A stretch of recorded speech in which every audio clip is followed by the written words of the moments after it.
I mean, the flight was cool because that was a ball that felt like it should have gone 25, 30 yards right. And it just held, you know, and it faded a little bit. Like I could aim left of a pin there and let it kind of just settle in without having to feel like, oh no, that's totally screwed.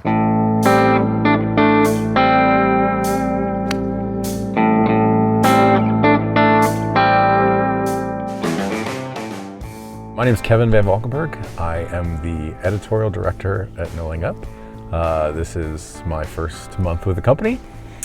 I would say my golf game is I am inflexible, would be my best description. Shooting the mid 80s, probably that's a good, you know, I can break 80, but never come close to breaking 70. So I'm very curious to see kind of what someone who fits really good players professionally can do to help me because I have literally no idea whether they'll be able to actually do anything for me. Kevin, what's up, man? Hey, Nick. Great to meet you. Great to meet you. Happy to have you. I am very excited and nervous at the same time. Nothing to be nervous about. We'll take good care of you. Okay. Can I take that from you? Absolutely. Let's hit some balls. Please do. I'd love that. Awesome. Kind of the way we work is I definitely want to see how things are flying in your bag. Okay. So we'll get you warmed up and up to speed, kind of check how the stuff is working here, and then start showing you some new stuff. Anything in your bag that I need to know about? Anything that, man, I can't hit at that number, or this is a bugaboo, or anything? I'm a pretty stinky wedge player. Okay. So any help there you could Cool. offer, and just, I mean, generally, like, I'm like a 10. I've been low as a 6 at one point, but it's always kind of like band-aided together, but duct taped. So What's the strength? I mean, I have a lot of power. I can swing it fairly fast. I'm very inefficient in that.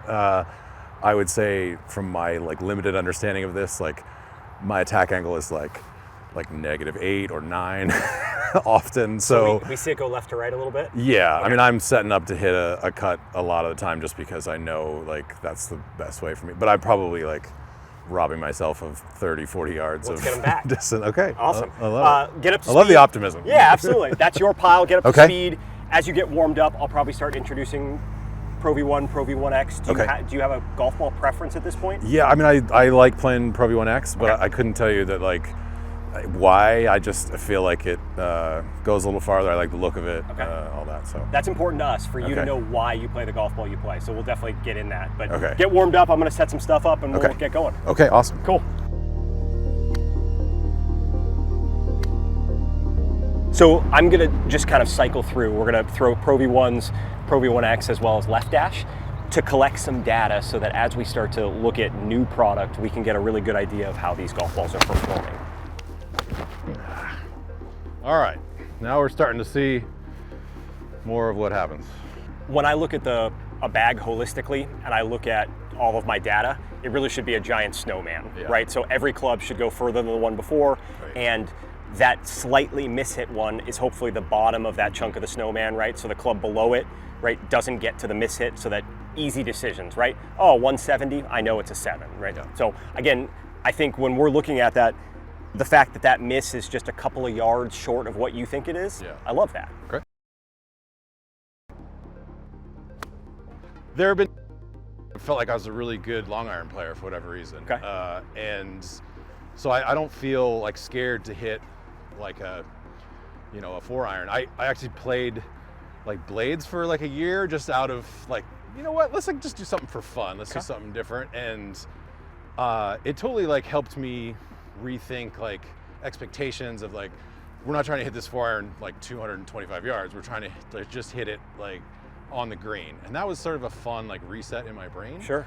But I know that like it's probably not the long-term like, thing for me to play I blades. probably Just- wouldn't fit you into a set of MBs, Yeah. but conceptually, when you start to think about how we're going to build your golf bag, Yeah. I certainly want the 4 iron to be easy to hit to the middle of the green, up in the air, stop on the green, right? So conceptually speaking, the small chassis made you do that. I just really want it to be easy to do that, right? And the MB is not. When we talk about iron models, we've got a bunch of different models. T200 is something that would be really similar to the performance of the size and shape of what you've got. But there's some fun stuff kind of hidden inside of this that can possibly help. So without changing shaft, I'm just going to walk you through a couple of different models, just so you can start to get a feel for them, starting with T200. As you begin to have a preference and we see some sort of dramatic data, right, that's when we can earmark it and say, wait a second, this may be valuable for us. T200, really comparable from a size perspective to what he had. I love the idea of the forgiveness and the speed behind it. He's not giving himself quite enough credit for how good he is. This will be fun, right? As a former MB player, I'm gonna walk him to a smaller chassis that may be reminiscent of that MB time of your life. So this is called T100S. A lot of the other guys fit into this model. So this is our most played shape on tour with a little speed pocket underneath it. So same great speed that we're looking for and launch angle and help, but in a smaller, more compact package. So again, in the event that you say, hey, I love the way this looks, I'm still getting a ton of benefits of, say, the size and shape of a T200, but in a more compact classic package. Wow. That's an exciting ball there. That is an exciting ball. If you were to pick right now, preference-wise from a look, knowing performance is very similar. Are we there at least for the majority of the irons? I think so, yeah. Nothing about like the thinner top line scares me and stuff. Awesome. So I think that's great. From a ball speed perspective, right, we're up at, 18 when your 7-iron was down at, like 06, 07, 08, all the way up to 10. So there's some really positives there in speed gain. I think the one thing that TrackMan won't show us is how left-right gain dispersion is zoning. So I'm really excited about that. So this is built at standard. We are hitting some golf clubs at a couple of degrees upright. So I am just going to get this into spec. We fit with not only 7-irons, but we fit with built longer irons to ensure that all of the choices we're making are right. So this gets to be our transition in the golf bag from T100S to T200. And so I'm just gonna knock it a couple of degrees upright, which is where we are starting with KVV. That lie angle is helping us with start line, it's helping us with curve, all of those really positive things that he's starting to see when it comes to that ball flight. Right, so if you think about Max Homa, right, Max Homa has 3 different models of irons in his golf bag, because as that transition from MB to longer club, right, there was something that we needed to do better, right? So he saw height, right, forgiveness, all of those things, transitioning from MBs to T100 to T100S. We may just use the tech in the short stuff, transition from 100S to 200. Wow, Max, fancy boy.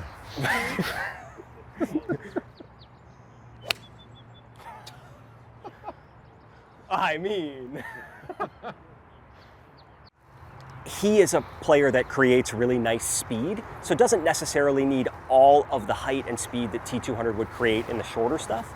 The long stuff, there's a huge benefit. We saw the 5-iron was just not the way he thought it was and not the way we wanted it to be. So the transition there, much like we talk about Max Homa, right, those different chassis to create equality, this is just creating that equality throughout the bag. When we start to get to hybrids, woods, obviously I've got some adjustability.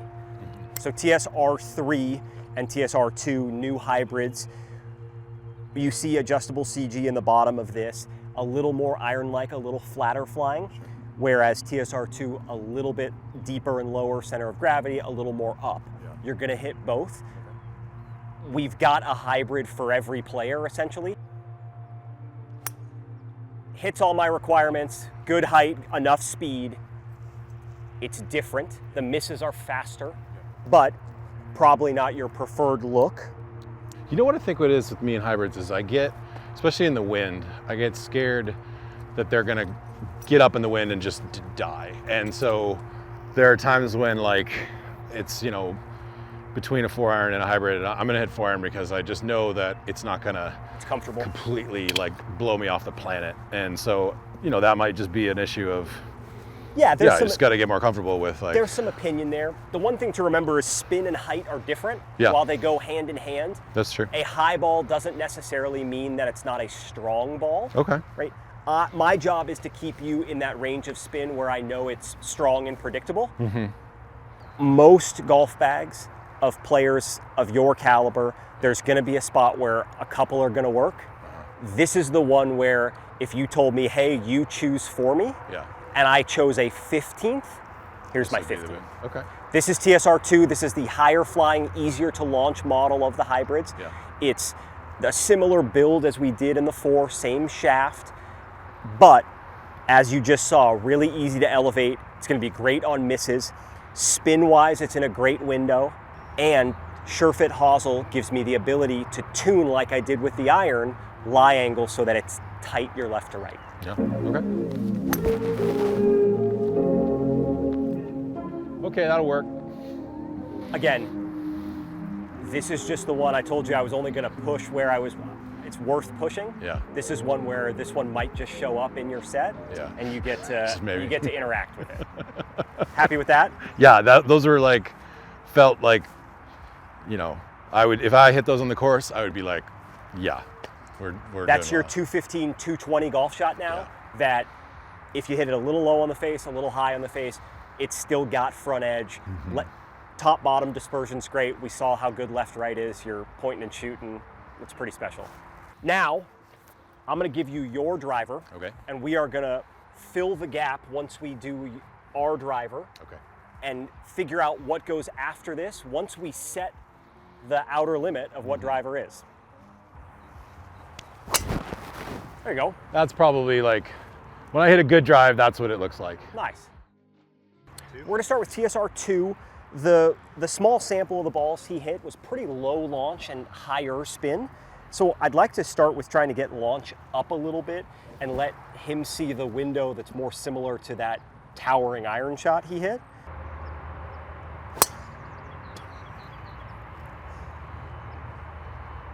Good launch up, my goal achieved, good direction. How did that feel in motion? Pretty good.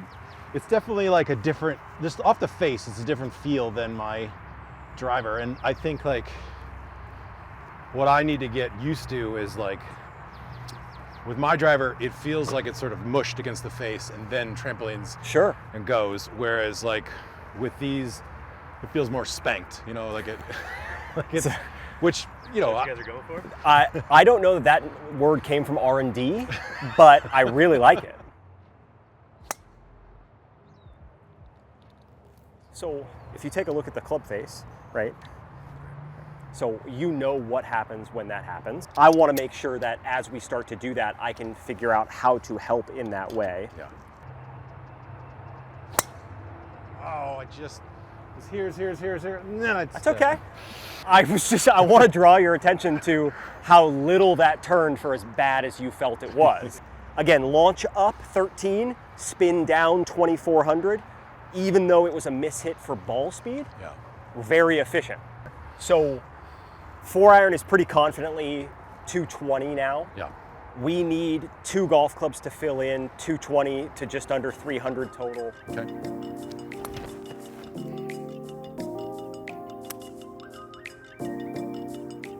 For the viewers at home, we said we needed a club that went 235 at least 100 feet in the air. Okay. Can we talk about 232, 115, 46 land? Okay. A little different. Yeah. This is where I get to be, I'm gonna push. Because this club could absolutely revolutionize your par 5 game. Yeah. Because all of those greenside bunkers and trouble and all of that, all of a sudden become irrelevant. Because now I can attack like my 7-iron, Yeah. whereas this one has to navigate around. Right. That was awesome. Okay. All right, so in a world where that club goes 235, Yeah. I need probably 255. Okay. I'm at a space where this is a golf club that it's probably okay if it flies a touch flatter Okay. to fill the gap. Yeah. Because we're not often finding ourselves trying to fly 3-wood on the green. Right. Yeah. That felt really good. So this has been really cool for us in the sense that Zalatoris, even a Cameron Young, guys that hit it really far, Yeah. but want to have 3-wood for placement, Yeah. like that larger profile. Okay. This will get us that spin reduction because of loft, but when you tee it up, confidence inspiring. Okay. Let's talk a little bit about wedges. Okay. You've got some older Vokies, it looks like. Yeah, the SM7, I think that's a lot of what I'm thinking is like, okay, I want a club that I can hit about 100 yards and then also like chip with, and so 54 ended up being Sure. kind of that. Grab your 54 if you don't mind. Sure. And we're gonna do more kind of talking through rather than TrackMan stuff. Okay. Because for me, again, loft is just a number that I can get you the yardage you want. Okay. I really want to talk about kind of sole configuration Yeah. and how that can benefit us. God. That's probably indicative of like, Is that protection? yeah, That's just you protecting? yeah. That's me trying not to stick the club in the ground and, So if I told you that I'm going to give you the protection, would that change your mind at all? we'll give it a try. Okay. We'll give it a shot. I'm giving it to you. You don't Okay. need to add it in yourself. Okay. I've added, so he's using a 5410, and what that is kind of a mid to low bounce sole that's going to do a really nice job of getting into the ground, and it's really versatile. It's got some relief that Bob put on there, but when it gets into the ground, it's not going to come up out of it as quickly. As a player that is a little bit on the steeper side, and we know his habit is to come over and get steep, giving him a little bit of bounce and a little bit of sole width to protect if he does get too steep will make him feel comfortable. That's what I've done. So he's hitting 5412D right now, a little bit wider, a little bit more bounce, just some protection. Okay. So even if you stick it in the ground, right? Yeah. I've given you no leading edge in. I've given you some of those things where you'll have to work extra hard to make it feel like it's way in. Yeah. How did that feel? Well, I'll say when I hit it, I was like, well, that's going to be 30 yards short. And it was fine because it was like, it just got through it better, right? Like, so I was like, oh, well, That is a great start. So now, here's what's fun. You give me that really kind of wet pitch shot, middle flag, green lifted above you in Baltimore. You've got a wedge now that you can open up that has more bounce when you open it up. That's very safe. yeah. But not great when you want to start to elevate, Sure. short-sided bunker, all of those things. Okay. Again, not for the 70-yarder or 80-yarder because we know how good this is, but when we start to get around the green, you can start to manipulate and hit different shots where your one single choice has handcuffed you. Sure. So good. Yeah. I got to cut corners because I know you have spent 2 hours with you already, right? I got a picture of why wedges weren't great Sure. for you, Yeah. so I didn't have to walk you through every one. Yeah. But again, having some of this versatility in matching what has worked so far for us, but also kind of separating, right? Yeah. Like we separated the 4-iron and the 5-wood, separating these wedges will give you a ton of options around the green.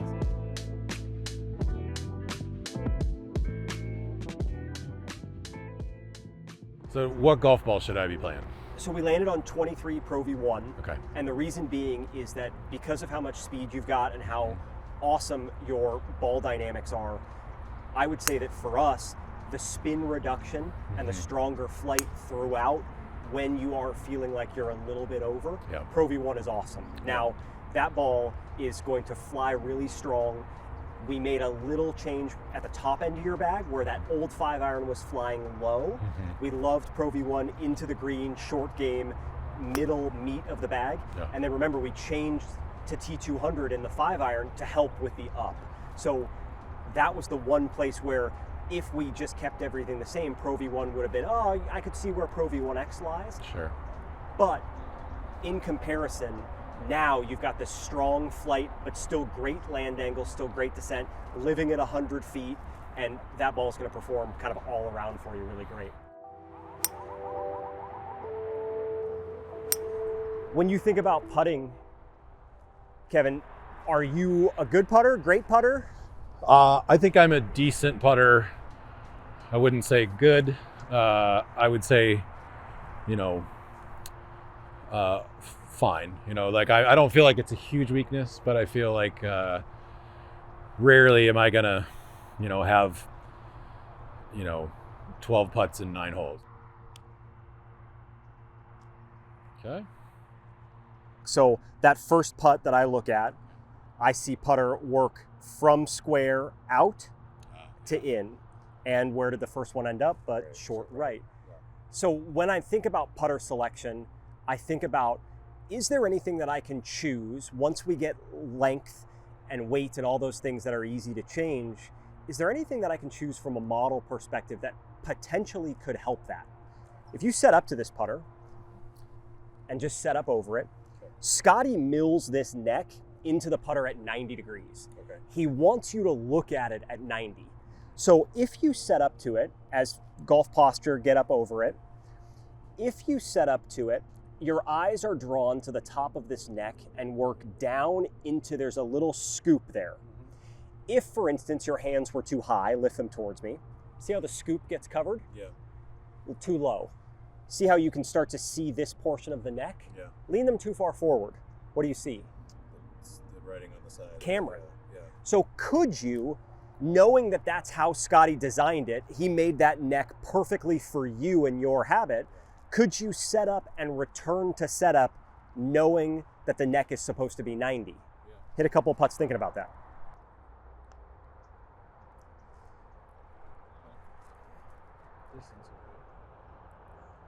I just want to draw your attention to the way the putter moves.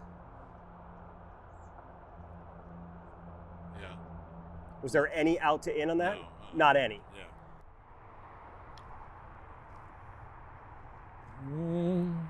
Just don't quite trust it yet. It's okay. I'm going to throw you a curveball. Okay. So you said, hey, I really love mallets close to the hole. Yeah.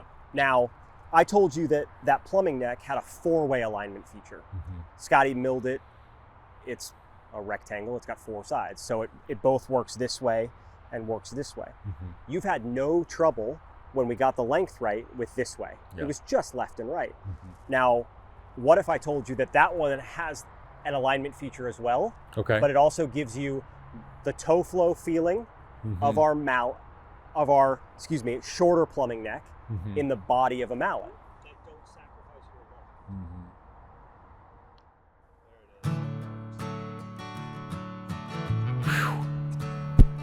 What a fun day. Awesome job. You awesome, made KVV. this Thank you. thick boy feel like he could actually make a few athletic swings. So I don't know another media company that's got better gamers than No Laying Up, so it's pretty good. we'll see. We're starting to get there. Feeling like this is the bottom of the mountain, and we're already seeing where we can get to. How would Gary Player so Excellent athleticism. Bit on the fitness side needs a bit of work. I recommend 1,000 push-ups before breakfast, 1,000 more before dinner, and skip all meals in between.